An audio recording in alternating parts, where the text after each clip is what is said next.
Doctor শ্রীমন মহানামব্রত ব্রহ্মচারীর গীতাধ্যান বই থেকে যজ্ঞের কথা। গীতার তৃতীয় অধ্যায়ের নাম কর্মযোগ। এই অধ্যায়ে ৪৩টি মন্ত্র আছে। প্রথম ২টি মন্ত্রে অর্জুনের প্রশ্ন, ৩ হইতে ৮ পর্যন্ত মন্ত্র প্রশ্নের সংক্ষিপ্ত উত্তর। নবম মন্ত্র হইতে একটু নতুন সুরে নতুন ভাবের অবতারণা, ভাবটির ভিত্তি যজ্ঞতত্ত্ব, সুরটির আবেদন বিশ্বজনীন। সৃষ্টির মূলে যজ্ঞ, সৃষ্টি রক্ষায় যজ্ঞ।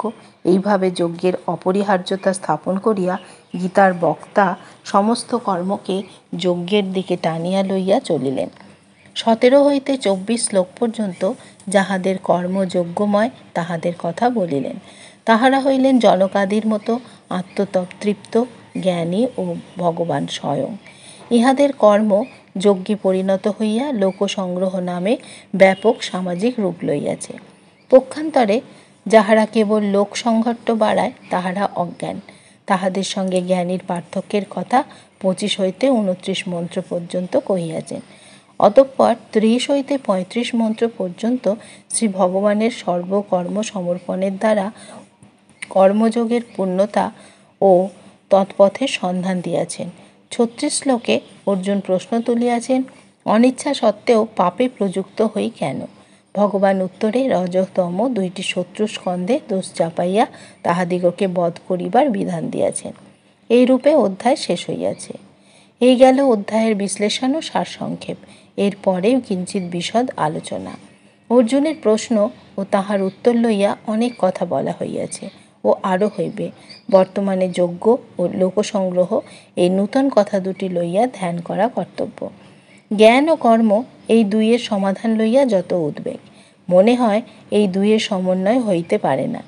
জ্ঞান অনেক বড়, কর্ম অনেক ছোট। জ্ঞান উদার, ব্যাপক, বিশ্বজনীন, মুক্তির হেতু, পরম পবিত্র বস্তু।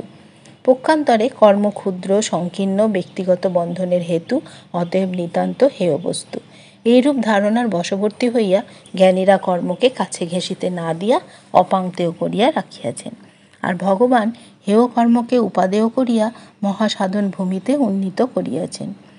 এই কার্যটি করিবার উপায় হইল কর্মকে যজ্ঞবেদিতে উত্তোলন। অন্য কর্ম বন্ধনের হেতু, কিন্তু যজ্ঞকর্ম বন্ধনের কারণ নহে। অন্য কর্ম ক্ষণিক, কিন্তু যজ্ঞকর্ম অনাদিকাল হইতে প্রজা সৃষ্টির সঙ্গেই আছে। অন্য কর্ম মরণের পথে নিয়ে যায়, কিন্তু যজ্ঞাবশেষ অমৃতপানে জীব শাশ্বত ব্রহ্মলোকে যায়। যজ্ঞ প্রতিনিয়ত বর্ধনের হেতু। প্রসব ঈশ্বদ্ধম, দেবতাগণ পর্যন্ত যজ্ঞের দ্বারা তৃপ্ত। যজ্ঞ ভাবিতাহা, যে যজ্ঞ করে না সে পাপ ভোজন করে। ভুঞ্জতে তে তঘং, সে চোর স্তেন এব। পক্ষান্তরে যজ্ঞ সর্বপ্রকার বাঞ্ছিত ফলপ্রদ, ইষ্ট কামধুক। অধিকার কি বলা যায়? যজ্ঞ ভিন্ন অন্য কর্ম মনুষ্যকে স্বরূপচ্যুত করিয়া ভ্রষ্ট করে, আর যজ্ঞী ব্রহ্ম সর্বগত হইয়া নিত্য প্রতিষ্ঠিত থাকেন। অতএব সকল কর্মকে যজ্ঞ করিয়া লইতে পারিলেই তাহার সকল অপরাধ কাটিয়া যায়। ভৌম কর্মযজ্ঞে পরিণত হইলে ভূমার সন্ধান আনে। স্বল্প জ্ঞান সম্যক জ্ঞানে পরিণত হয়। সকল জড়ীয় কর্মকে স্পর্শ দ্বারা সুবর্ণ করে যে যজ্ঞ নামক স্পর্শমণিটি, সেইটি কি বস্তু? আচার্য শঙ্কর তৈত্তিরীয় সংহিতার যজ্ঞ বই বিষ্ণু, এই বচন অনুসারে যজ্ঞ বলিতে স্বয়ং বিষ্ণুকেই বলিয়াছেন। কেহ বলেন যজ্ঞ ও বিষ্ণু একেবারেই এক হইলে অহং যজ্ঞ কথাটার কোনো অর্থই হয় না। অতএব যজ্ঞ অর্থে বিষ্ণুর আরাধনার্থ কৃত কর্মসমূহ। কেহ বলেন কেবল আরাধনা কর্মই যজ্ঞ নহে, জীবনের যাবৎ ব্যাপারই যজ্ঞ, যদি তাহাতে ঈশ্বরার্থে করা যায়। গীতা আরও ব্যাপক অর্থে যজ্ঞকে লইয়াছেন, কেবল ঈশ্বর প্রীত্যর্থে নহে, মানবের প্রীত্যর্থে, লোক সংগ্রহার্থে, ঈশ্বরের সৃষ্ট জীবের কল্যাণার্থে কৃতকর্ম যজ্ঞ। কেবল তাহাই নয়, নিজেকে ভুলিয়া যে কর্ম তাহাই যজ্ঞ। দেবতার উদ্দেশ্যে মন্ত্রপুত অগ্নিতে আহুতি দানকে বৈদিক যজ্ঞ বলে। সৃষ্টির দেবতার উদ্দেশ্যে কথাটিকে ব্যাপক করিয়া ঋষির উদ্দেশ্যে, পিতৃগণের উদ্দেশ্যে, মনুষ্যের উদ্দেশ্যে, পশু পক্ষাদির উদ্দেশ্যে যথাযথ শ্রদ্ধা ভক্তি অর্পণকে যজ্ঞ বলিয়াছেন।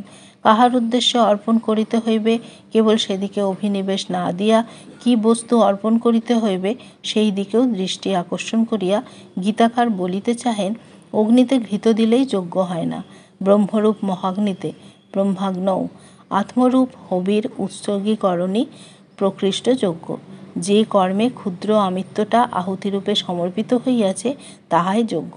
কর্মযোগীর কর্ম মাত্রই যজ্ঞ, অথবা কর্মকে যজ্ঞময় প্রতিষ্ঠা করিয়াই কর্মী কর্মযোগী হইয়া থাকেন। এই বিশাল ব্রহ্মাণ্ডই একটা যজ্ঞ। শ্রুতি বলেন, এই যজ্ঞে যজ্ঞপুরুষ আপনাকে আপনি উৎসর্গ করিয়া দিয়াছেন, তাই ইহা এত বৈচিত্র্যময় ও মনোরম। বিশ্বমিদং বরিষ্ঠম। এই মহাযজ্ঞ নিখিল বিশ্বযজ্ঞশালার সৃজন, পালন, লয়াদি অনাদিকাল ধরিয়া চলিতেছে।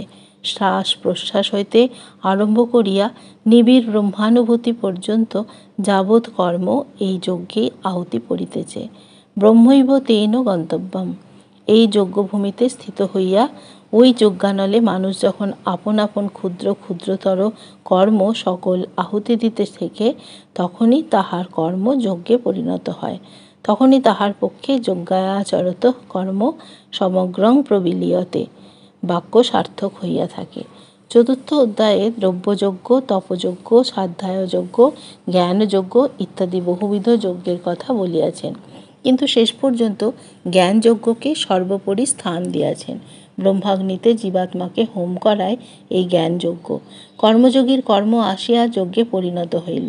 সকল যজ্ঞ চরমে পরম জ্ঞানযজ্ঞে সার্থকতা লাভ করিল। কর্ম পরিণত হইল যজ্ঞে, যজ্ঞ উন্নীত হইল জ্ঞানযজ্ঞে। কাজেই গণিতের মোটা হিসাবেও সমাধান পাওয়া গেল। সর্বং কর্মাখিলং পার্থ জ্ঞানে পরিসমাপ্যতে। হে পার্থ, নিখিল কর্ম জ্ঞানে পরিসমাপ্ত হয়, কর্মজ্ঞানে পর্যবসিত হইল। এই হইল গীতার সমুচ্চয় পক্ষীর এক পক্ষ। কর্মী জ্ঞানীতে পর্যবসিত হইল, কিন্তু তাই বলিয়া জ্ঞানী কর্মী হইতে যাইবে কেন? কর্ম জ্ঞানের দুয়ারে আসিয়া ধন্য হইল, কিন্তু জ্ঞান কর্মের ধারস্থ হইবে কোন অভাবে? এই উত্তরটা গীতিকারের মুখে শুনিতে পাইলে পক্ষীর অপর পক্ষের উদ্গম হইবে। আমরা ক্রমে তাহা শুনিব।